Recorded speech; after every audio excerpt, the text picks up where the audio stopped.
Hi, and welcome to the Route to CISO podcast. It's me, Chris Rides. I'm going to be your host, and I'm going to be chatting to seasoned Chief Information Security Officers about their career journeys. We're going to be unencrypting their real-life stories and searching for the hidden keys to help you fast-track your cybersecurity career. Hello, and welcome to part 2 of my conversation with Barbee Mooneyhan. This is the Route to CISO podcast, and we're in season 2 as well. So I'm excited to continue our conversation. I think where we left it off, I'll say last week, but it was only not that long ago for us. But last week where we left it off was us talking about the CISO title and different positions and just really having a chit chat about how it's viewed in different organizations, really. And so, I don't know what's going on in the other room. I don't know if you can hear that. Somebody's juggling something. I'm talking extra loud so they can hear me. I heard a rollaway ball. That's all. Yeah, it did sound like a rollaway ball. I don't know what it was. There we go. But so we were talking about CISOs. We're talking about the CISO title, and obviously the C meaning chief, and ideally meaning that you then get access to the rest of the C-level execs. But let's face it, that's not always the case. In fact, it's probably rarely the case, even when you get the title. If you got any sort of advice for those people that are trying to achieve that title or trying to achieve that level of influence, you know, what should they be working on? Yeah, I think one thing that I would recommend, and we're kind of in the stage of the CISO-ness that we were technical. Now we're starting to come to the table and have different conversations. We skipped past the Department of No, right? We're not the Department of No anymore. And now you're going to hear a lot of us say, you have to know the business. And that doesn't mean that you should go read books, like get an MBA or anything to that nature, which, I mean, that might be a path for you as well. Yeah. But you have to know your business. And the only way to really get the influence that you need, you could sit in the room with them every week. And if you're not speaking their language, and I don't mean speaking their language, so you have to learn how finance talks, but I'm talking about sitting down at the table and saying, what do you do and what's important to you in this organization? And how can we work together? Right. And how can we work together to accomplish that, but still doing it securely? And how do I understand your initiatives and narratives better in this organization so that when I'm speaking, we have a common language and a common association to this organization. Mm-hmm. Again, though, that takes conversations. What I was talking about to begin with, you gotta talk to people. So if you want to be able to have influence, if you want to be able to come to the table and have a seat at the table, you have to get to know people. You have to take the time and ask for their time. And you have to bring value to them as well as you're taking their time, right? You have to figure out how to bring value and how to continue the conversation. And we do that by, again, I'm going back to making sure that the why is always at the table. Yeah. I think it's so important to have people bought in, and it's never too early in your career to start thinking about the business. A lot of people leave it until I'm starting to become a manager or I'm a senior leader. I better know a little bit more about the business because I'm starting to interact with these stakeholders. And actually, from the moment you start, like finding out what does the business do, why does it do it this way, how does security connect in with this? You know, if you can build your security champions in all of the other areas and departments that you work with, just as friends, right? People you get on with, people you ask, how does your part of the business work? Then it'll really help you have a much more successful security program and a much more successful career as well, I think. Yeah. And understanding why because most of the time it's hard when you have compliant systems. Mm-hmm. It's hard to work in compliance frameworks, which is, unfortunately, that is a good chunk of what we do as security is how can we stay compliant to the systems that we need to, but also how do we use those compliance systems to do the things the right way. Mm-hmm. And it's hard to get people to buy into that, because it's all check boxes to them. Because again, they Yeah. don't understand the why. But when you sit down at the table and you really try to understand where their pain points are, and you try to start to solve for those pain points with them, it changes the conversation and the narrative. Yeah, yeah. It's funny. So I've spoken about it before on here, but it's not been for quite a while. But I did a live panel in Houston, a conference called HughesecCon, which was great fun. I used to live in Houston, so it was a great chance for me to go back there, and they were really great. Actually mentioned coming out again. I couldn't, unfortunately, because it clashed with some other conferences the following year, but I need to get back onto them because it was a real fun one to go to. But I had a panel there with CISOs, and one of the CISOs that I spoke to on there turned around and said something that I'd never heard sort of anybody else mention before. And she talked about going to the stakeholders and sitting down and having a conversation, whether that's a cup of tea or whatever, whatever you do to get a bit of their time in a relaxed environment and find out about them. And if they're willing to share, how are their bonuses work? What are you being paid on? You then have an idea of what's important to the company. And of course, it's automatically important to that stakeholder if that's what their bonus is going to get paid on. And then you can start having conversations about, right, how does what I do help you achieve those goals? And it's amazing how quickly people are bought in when you look at doing things in that way. And there's always people that as a leader, the ones that you're going to need better relationships with. And it depends on the company or organization as well. But for me, I have like a list of executive leaders that I know that these are the people that I have to understand. And I have to come to the table and understand where our position is and how we can move together throughout that process.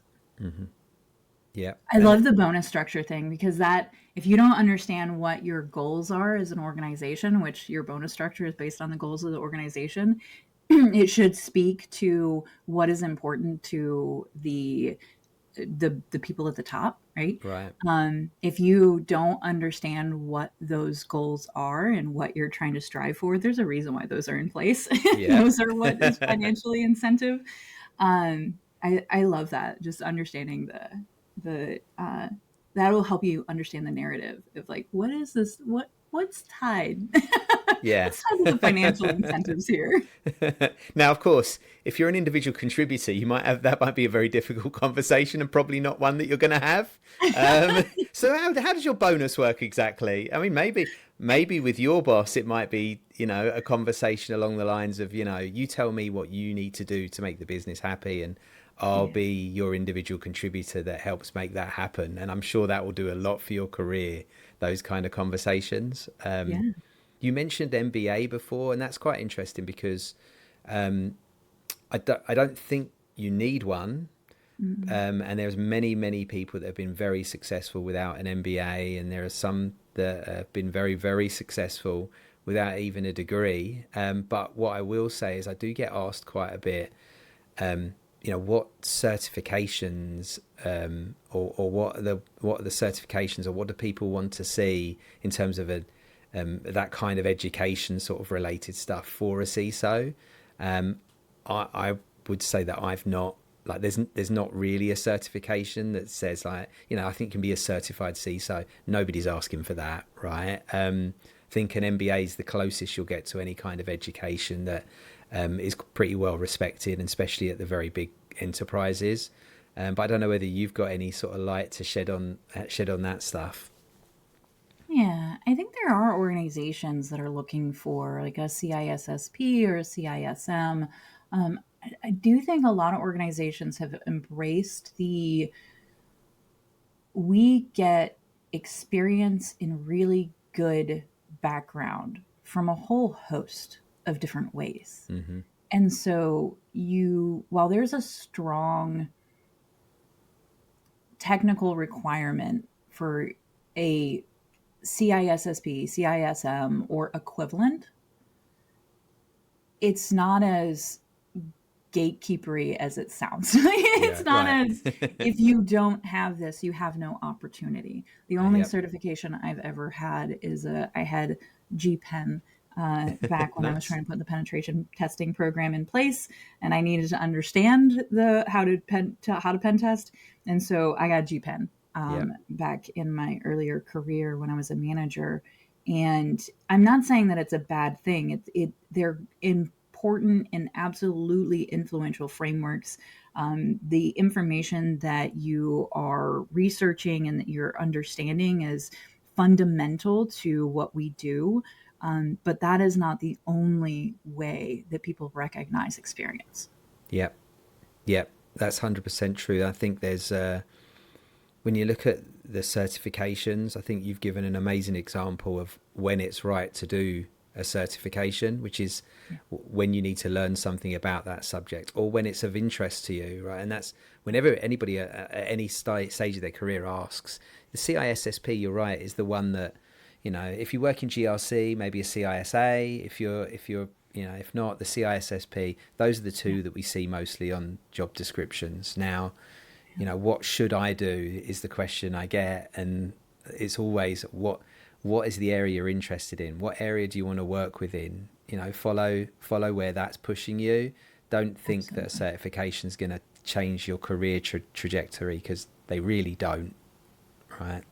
Um, Yeah, and I see a lot of resumes that come across, and it's just a lot of, there's just tons of certifications on there. mhm. And there is a moment in which I'm like, wow, that's a lot of certifications. And the amount of times I've seen a lot of certifications, and then when I've gotten on the call, the challenge of being able to actualize that knowledge Yep, into functional yep, work has been a challenge. And it's not saying that there's anything wrong with the certification process, but I do think when you just dump into memorization to pass certifications, it becomes a challenge within our environment, because we get certification burnt, yep, because we need the skills in the background along with it.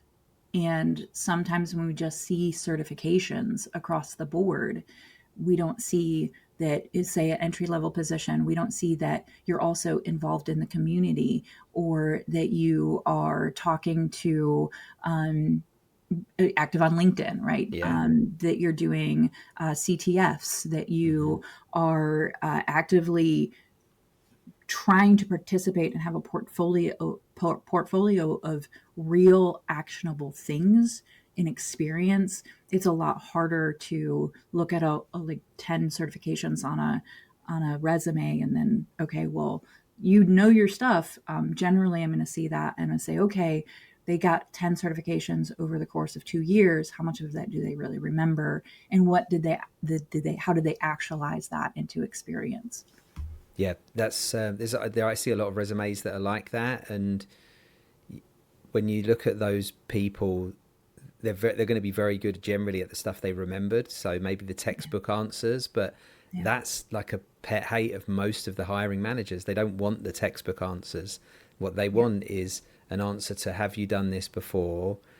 Commercially, yes or no, and then an explanation of what you did. And if you were a part of a team, that's great. And most managers don't look for somebody that can do everything. In fact, I would say that's Mm-mm. also what people don't look for. If you can do everything, then where's the gap? Where's the opportunity to grow into that job? And where's the longevity in it as well? So, yeah, you're right. When people have too many, there's so many other broader ways to help themselves and build their experience other than just sticking to the one. So Mhm. yeah, I think that's a good point. I've never really thought about it, despite the amount of resumes I see that look like that. I think it's every time that someone comes to me and they're like, "Hey, can you mentor me?" And I'm like, generally, sure. Let's have a conversation first and see what we can do with the conversation. And so we'll sit down and we'll look over the resume, and usually I give resume pointers.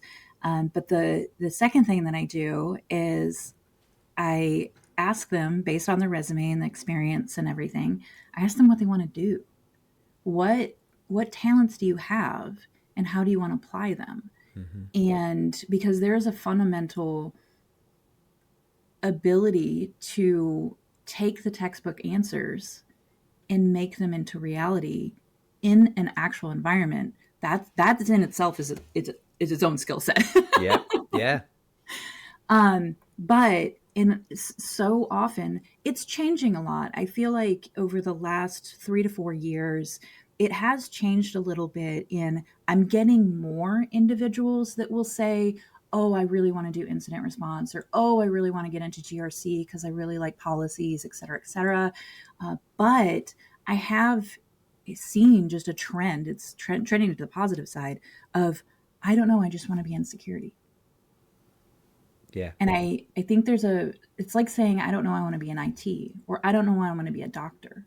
Right? If you don't know what specialty you want to be in as a doctor, you can be a general practitioner, but that lines you up to one type of role.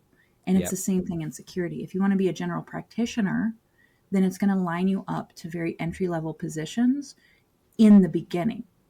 If the general practitioner, if you have to kind of pick a path Hmm. that you then get good at and then expand back out and Yep. then take on more challenges and then get a bigger understanding. And to, like, for my career growth, right, I started with a specialty. I get really really good at it. I implemented programs that were applauded by auditors, right, like, and then I got the buy-in to then move into more stuff and then help with other things and then other things, and I learned each one of those skills as I went along.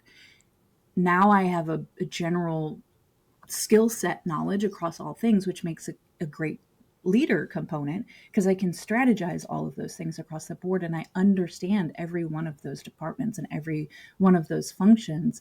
But that's a long term conversation, not an entry conversation. Yeah. Yeah. When people have got, when somebody says to me, I really want to work in security, they don't have any more substance to that, like, okay, security is a big, well, like, which area? Well, just whatever I can get into. Yeah. In my head it screams, I've heard you can earn a lot of money in it, and I'm gonna just get into security and I'll earn a lot of money. And it doesn't scream passion, and it's the passion that gets people most of their jobs, showing that, especially at entry level. It's more important, probably one of the most important things you can demonstrate, a passion for security, but a specific passion for the parts that you're interested in. Now, don't get me wrong, you might pick an area where you're not going to get that as an entry level role.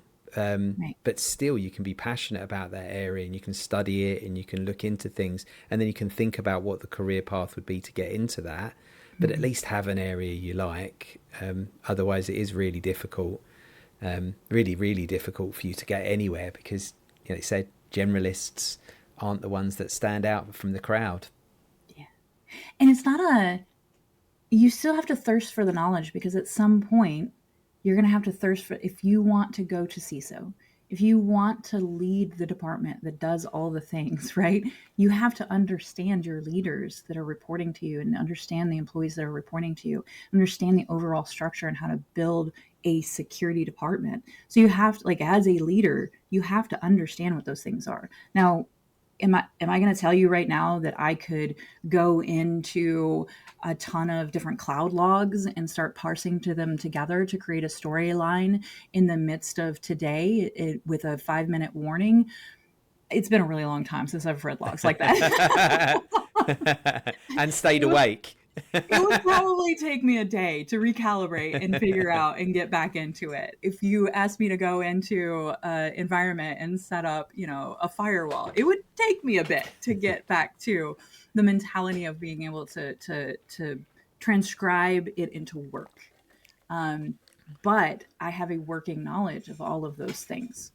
And when I'm talking with my leaders, when I'm talking to other leaders, when I'm explaining the things that need to go into place, explaining the whys of what needs to go in place, because I have that general knowledge of everything, it does make me stronger and more suited. It just doesn't make sense in the beginning. It's harder in the beginning because you have to have something that's going to drive you up, that's going to drive you into understanding more. You have to have a want to Hmm. understand more and to take more on. If you notice, there was a theme in my career, which was sure, right? Like, sometimes it wasn't such a great idea. Sometimes there are things that I definitely put to bed, right? Like, I don't want to ever do that one again. There are some components that you have to make a decision, and that is not something I want to go down that road again anymore. But you have to be willing to say yes. With respect to yourself, and to make sure that your mental health is proper Hmm. and appropriate. But you have to have the drive to want to make the change, to want to move things forward, to want to mature the things that are happening, and to understand how to do that. And you also have to understand and want to learn more about IT in the beginning. If you're in an IT structure, right? More about, okay, so I'm securing endpoints. I want to know all about the endpoints. I want to know all Yeah. about how the ways that I can secure the endpoints. Okay, now I'm starting to move up a little bit. Now I'm starting to understand, okay, now I need to understand networking as well. And I need to understand servers. And in security, we have to understand it all, right? Like, we have to be able to almost do all the jobs. Yeah. And then once you get to leadership, now you're having to understand, like, your counterparts and your peers and the people above you and around you, and how you're influencing. And then once you get into executive leadership, now you're looking at, again, going back to understanding the business and the whys and what your influence across the board is. And your job is to protect the company, and to protect the assets, and to protect the data, and to protect the clients and the users of whatever service that you have. That's your job. And you have to figure out how to do that in a way that the business can still function and run. But all of that drives from passion of saying, I want to learn that too. I want to figure that out too.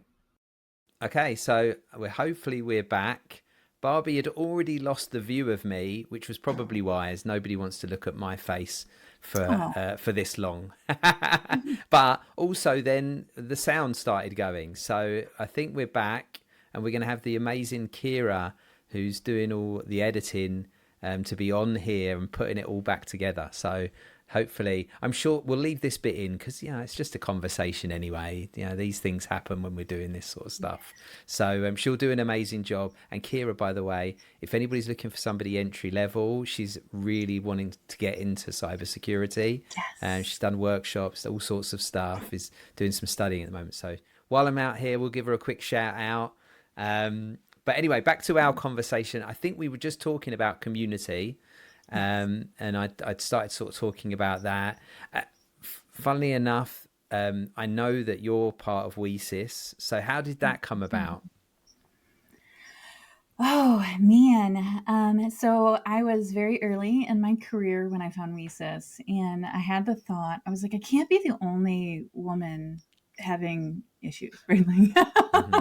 I can't be the only woman in security either. And in my channels at that time was very, very, like, I was the only female in almost every room that I walked into. And it was a big struggle, big struggle. Hmm. Um, and so I went looking. I was like, there has to be something out there that could support from a security perspective. And I Yeah. found plenty of IT organizations and engineering organizations for women, but I just couldn't. I struggled finding security until I found WESIS, Hmm. which was, funny enough, founded in Tennessee at Okay. Tennessee Tech, Yeah. and I'm in Tennessee. And so I found they had a conference that was coming up, and I said, you know what, I'm going to a conference. I don't know what it's going to be like. I joined as a member, and I went to the conference, and it was amazing. It was so cool to have to wait for the bathroom at a cybersecurity conference. Strangest, like, feeling ever of, like, the sessions came out and we're like, oh, there's a line, like, this is weird.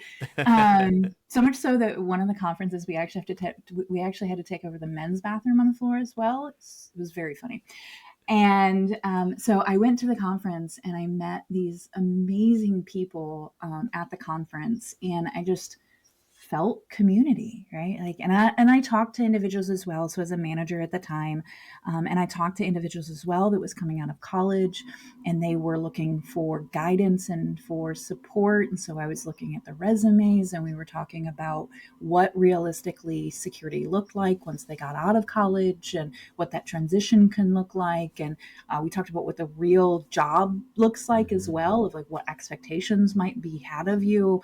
So that was really cool as well, because I was able to give back and have conversations for the next generation of security individuals. So that really like tapped into my like, this is awesome. And it was just a really cool experience to be, not the minority in the room. um, and so I joined up. I was hooked at that point. Yep. And so I had started, I went to the next year was COVID. So I went to Mm-hmm. the virtual one that year, and they did these really cool icebreakers where during the conference, they just slammed you in a room with somebody else. And then you like talk to them for 30 minutes. And every single time that happened, I was like, 30 minutes is way too short of amount of time. I never thought I'd say that in my life, but 30 minutes is not enough time to have these amazing conversations with these amazing, talented women.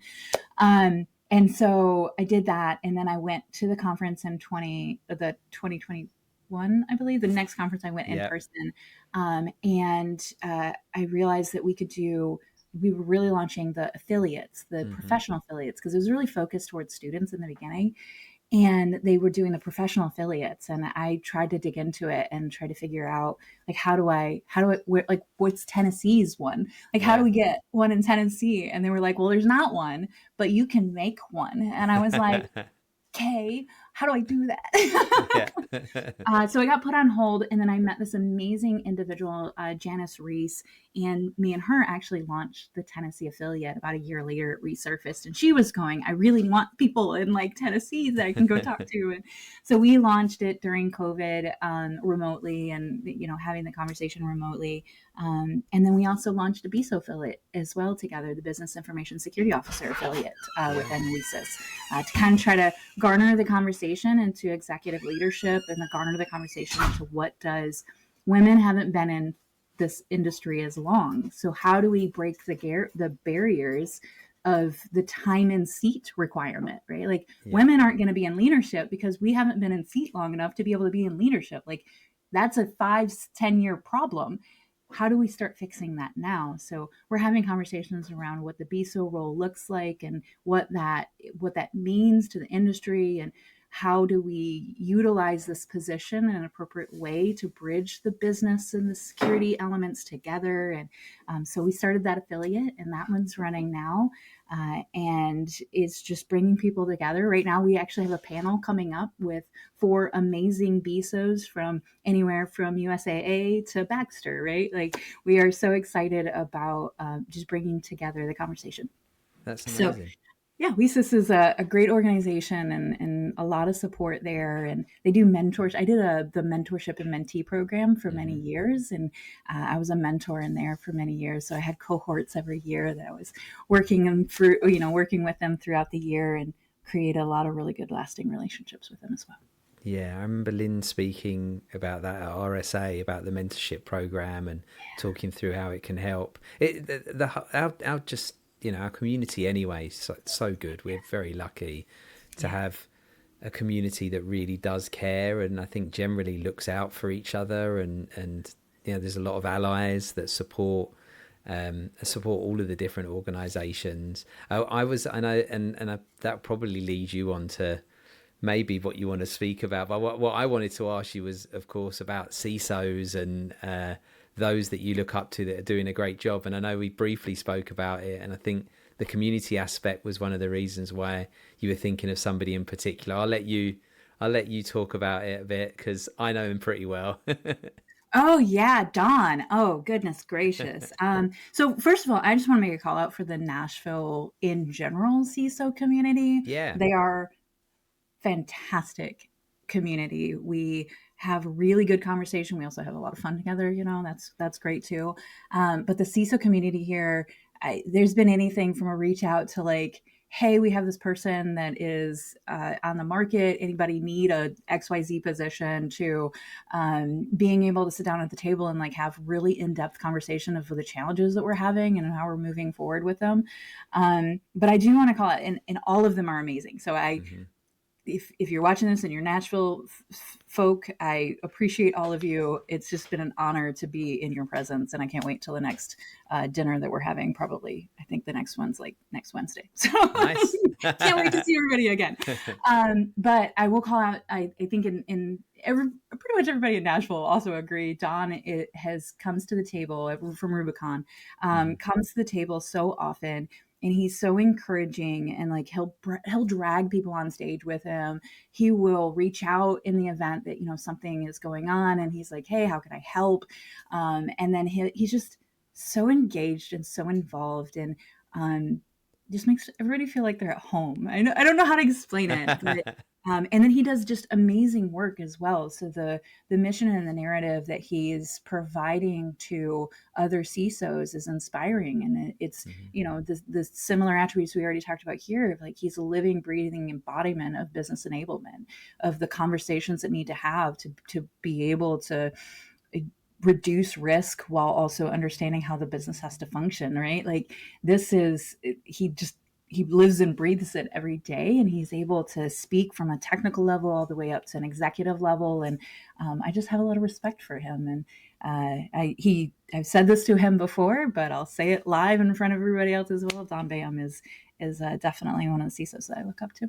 That's great. And what's Yeah. really Local. funny, Go local ahead. CISOs. Yeah, I was gonna. What's really funny about this is just that it's Don, and actually anybody that's watched all of the Route to CISOs will know this, because to get to this point, you'll have watched Don's episode, which only came out like it will be like two. I think it's the one before you, or the one before that.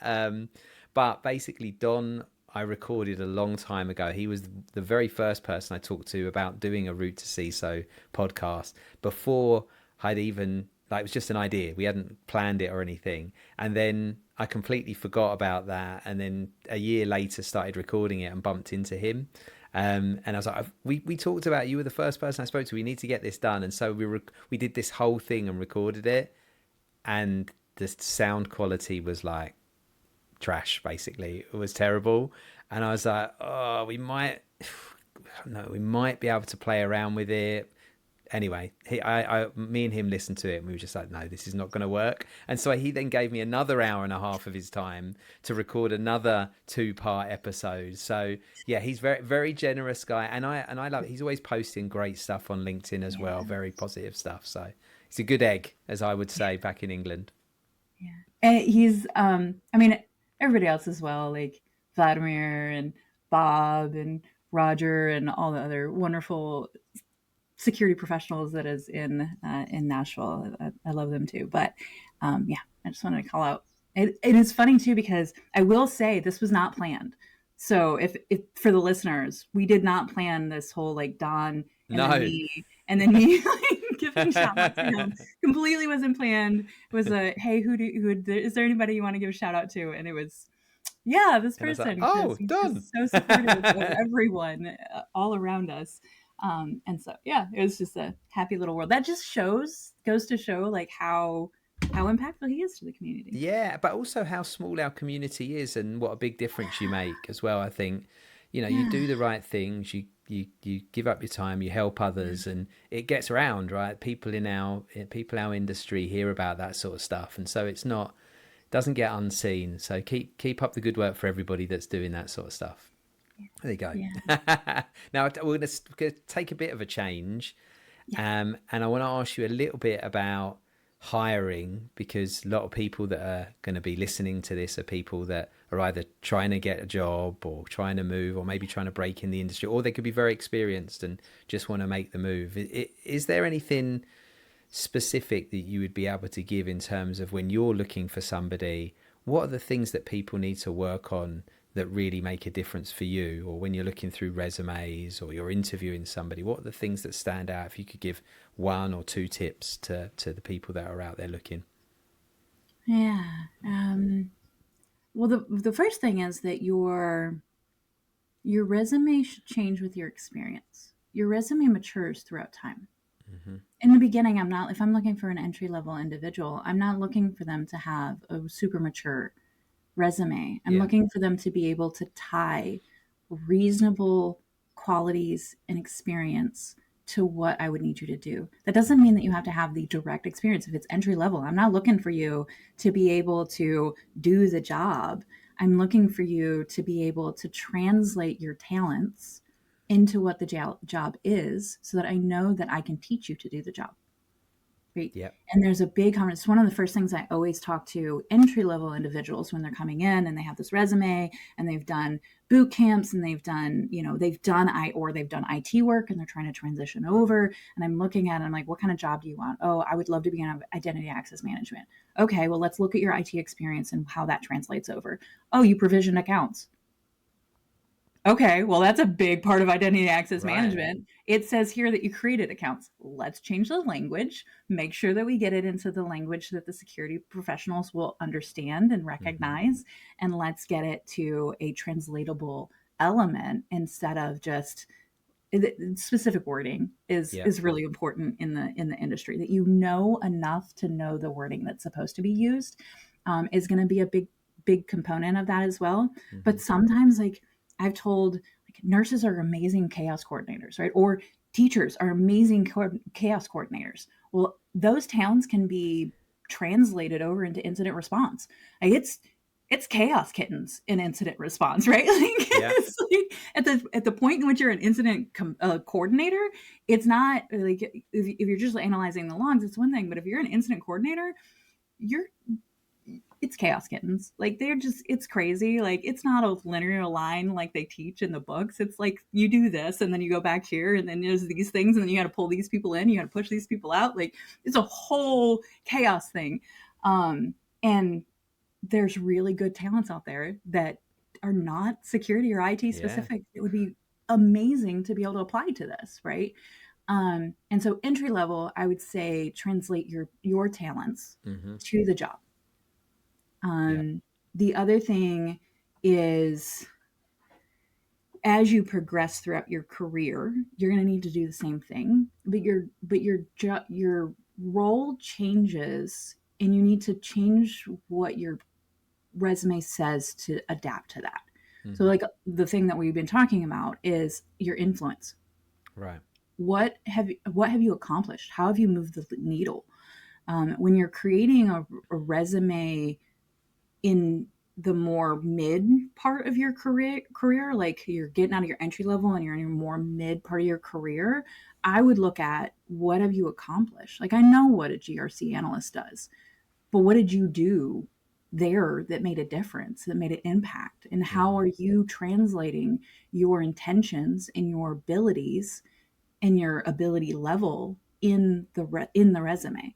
So I look less at like my responsibility was RFPs and da da da da, and I'm like, well, what did you do with it? Like, did you enhance the process at all? Did you implement anything? Was there really good results to that? Did you have very low turnover of the client requesting more information? Like, there's things that you can drive and have conversations. Go talk to the people that you impact. Find out how you've impacted them. One of my favorite things that I found out, and I had no idea, is that I was having conversations with one of my uh, like client Hmm. individual, like salespeople, and they drove a number at me and they said, "No, you helped me close X amount of dollars. Wow. You Yeah. helped me close X amount of dollars. That needs to be on your resume." Yeah. And I Yeah. was like, "You're right. It sure does." Yep. Hey, you're just making security sound not like it's a cost, like it's a profit maker. I think I can do something with Exactly. this. Yeah. We closed these deals because you came into this contract and you saved us this much money because we didn't agree to these things and because we did this instead of this and we made these decisions instead of these decisions. Like it, you helped close the deal Yep. at the end of the day. And I was like, wow, well, thanks. You did too. Yeah, I'll take Thanks for that. Thank you very much. I'll take it. Put it Yeah. on the resume. So as you grow, your resume should change as well to be Hmm. able to show the influence that you have at the level that you're at. You're no Yeah. longer going to talk about when you're an executive, you're no longer going to talk, or you're trying to get into the executive positions. You're no longer going to talk about your individual contributor stuff. You're going to talk about the influence that you had to the business. Or if you're looking at trying to get into the manager position within a security team, you're looking at how did you create influence for that level of your peers? Yeah. And how do you translate that into your resume? It's the same thing whenever you're interviewing as well. That's the conversations that you need to have when you're interviewing. And you need to be confident in your knowledge set and not, I mean, I know it's like fake it till you make it type things, but there is a certain level that you get to. Faking it till you make it doesn't work. You have to authentically have conversations and say, this is where I'm at. And there have been times I've been on interviews and I've been like, this is where I'm at. Well, this is where I need you to be. Well, this isn't a good match then. And that's okay, because who Yeah. I am is not who you need. Yeah. And You that don't want to be in should that be job, okay. right? You don't want to Right. be in that job doing Yeah, you've taken the job, everything seems great, and you get there and they're looking for something completely different, and you're doing a job you hate or you're not capable of, and exactly. you haven't got a passion to even like learn it. That's a horrible situation to be in. So yeah, I agree. Interviews are a two-way street, and I think too Oh, many candidates just don't understand that, or don't get that, you're interviewing them as much as they're interviewing you. No matter where the exactly. demand lies, you can still do that, right? Hmm. So yeah, okay, well look, we are, I would have thought, probably around the end. I don't know, because we've got like two parts of part two. By the time we add them together, we probably got quite a long part two. I don't know, depends how great with the editing that Kira is. But what we always end up on is a question, which is a bit more personal, a bit more specific to you, and thinking about your skill sets now and your skill sets before.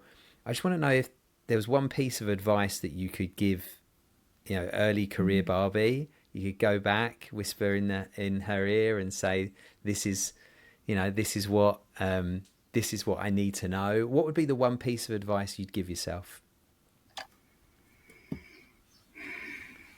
That's a really, really. I'd have a lot of them. But if I could only say one thing, I would say keep going.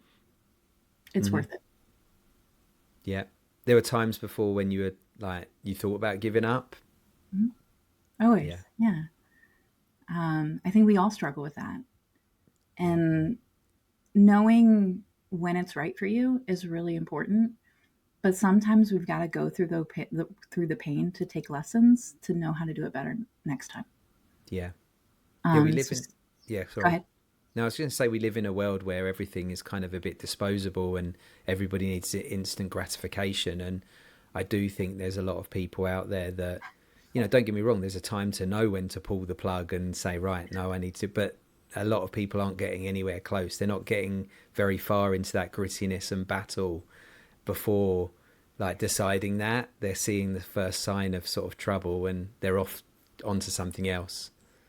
Tough. And there's a difference between making the right choice for yourself from a mental health perspective Mm-hmm. and giving up because it gets hard. Yep. It's going to be hard, and that's okay. That's life. And there are going to be times where you have to make decisions, and sometimes where you're going to have to do the thing that has to be done, and it's very uncomfortable. And that's what being a leader is. Yep. But when you are challenged from an ethical perspective, or when things and boundaries are set that you get constantly crossed, Mm-hmm. absolutely. There are times in your life in which you have to say, this is not right for me, and this is Mm-hmm. not healthy. But those are specific scenarios. There are so many things that we can solve if we just took time and effort to try to solve them and come to the table and have the conversations that are needed to be had to solve for the things. Yes. Yeah. Yep. Great point. That's a nice one to leave it on. Thank you so much, Bobby. I appreciate you've been an amazing guest. Thank you so much for having me. This was so much fun. And maybe the editor can cut off the laughter. They'd probably cut out like at least 10% of our conversation. We do where we just spend the time laughing. I'm sure there'll be somebody if I actually if people start commenting on this sort of stuff, they'll be like, Chris, can you laugh less? There's a lot of laughter. I could get a lot more information out of this if you laughed less. It would be really useful. If you laughed less, I need that on a button. Yeah, if you laughed, we have to do if you laughed less. And what was the other one that we weren't recording because it stopped and cut out? But I think it was the you're getting the double thumbs up. Oh Was that yeah, it? you're You getting the can't double. see it, You're but you're getting getting the the double thumbs up right now. absolutely amazing. No, it was a pleasure. Thank you so much for having me. And shout out to all the CISOs out there. It's a struggle, and if you need to hear it right now, keep going because it is a struggle right now, especially as the different things are happening in the world. And just reach out to each other and support each other and be authentic, and we'll get through it together. Yeah, we got a great community, and so make sure you keep reaching out. And I'm going to be in Nashville, so I don't know if you're going to be at the ISC2 Congress in October, but I will be. Yes. You will, okay? Good, Yes. good, good. So I'll see you there, and a whole bunch of Yes. other people, and I know Don's going to be there as well. We've got a panel, so Don is going to be on the panel. So yeah, Hey. so looking forward to hopefully I get to meet a few of the Nashville CISO crew. Yeah. I look forward to seeing you there, and I'll see everybody else there too. Sounds good. Thank you very much. So thank you to the audience. Appreciate you joining us for season 2 of the Route to CISO podcast. Do let me know, like, subscribe, comment, do that cheesy stuff, please. But thank you so much. Appreciate you taking the time to listen to us and Barbee's amazing story. So thank you all. Thank you for listening to the Route to CISO podcast. If there's something you really want me to ask on the next episode, or if you're a CISO who wants to inspire the next generation, please reach out. I'll leave a URL to my LinkedIn profile and make sure you connect and message me there. We're always looking for feedback, so please don't forget to like, comment and subscribe wherever you get your podcasts.